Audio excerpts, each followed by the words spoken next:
To me, umami is a depth of flavour which will really last on your palate. Hi, my name is Tom Anglesea. I'm the head chef here at the Laughing Heart restaurant, which is based on Hackney Road in East London. We kind of pick our ingredients daily and then write the menu based around what's coming through the door. We use umami on a day-to-day basis in the restaurant, whether it be through our broths that we make or our homemade misos, or we're going to use these British tomatoes. They're from the Isle of Wight. We're just going to blanch those real quick, and we're going to make a dashi broth to go alongside it. So we have here some dried shiitakes, which are super rich in umami. Some katsubushi flakes, or bonito flakes if you like, fresh kombu. So we've just pickled that.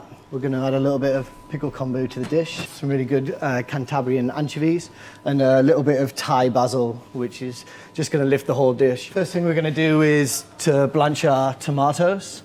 When you blanch tomatoes like this, it's good to feel them first to see how soft they are. The softer they are, the less time in the water you need to blanch them for. So these are still a little bit firm, so we're going to give it maybe 20 seconds. So you can just see as the skin starts to get away from the flesh, we'll just get that into ice, cool it down really fast.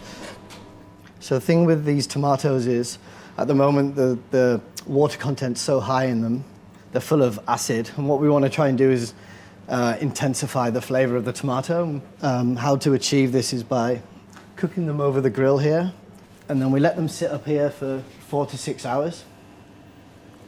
So on a real gentle smoke, which gives the umami in the tomato is concentrated. So you're losing all of the acid and you're left with the sweetness of the tomato. So we just made a little soy mix here of leftover shiso that we have from other dishes. Anything that's going bad, we vac it up with a little bit of soy. I've got a little bit of olive oil in there and some garlic. I've just been brushing these tomatoes all day with this. So normally you might just salt the tomatoes, which will help break the tomatoes down as well. But we're going to use soy instead of salt, which is richer in umami. So you can see now that that's maybe from here to here.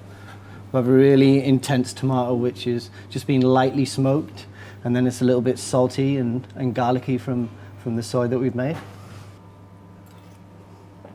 So it's already tasting really good. There's a real depth of flavor coming from the seaweed. We've just added the fish flakes, it's going to give it a real nice depth of smoky flavor and fish flavor as well. So here we have the broth. It's really clear, really light, but has such an intense flavor. So just going to arrange the tomatoes in the bottom of the dish. These are still nice and warm off the grill. We're just going to flood it with the nice clear dashi broth. And then we're going to finish the dish with a few of these Calabrian anchovies. Anchovies are super rich with umami. So we've got our royal fresh kombu, which I've just compressed in a little bit of kombu vinegar. And then we're just going to finish it with a little bit of Thai basil. I prefer using Thai basil to normal basil, so I think it just has a little bit more of an aniseedy flavor. A little drop of olive oil, which is just bring everything together, and then we have it. The ability to just use 2 or 3 things on the plate, but still manage to get a real depth of flavor and something that will really last on the palate.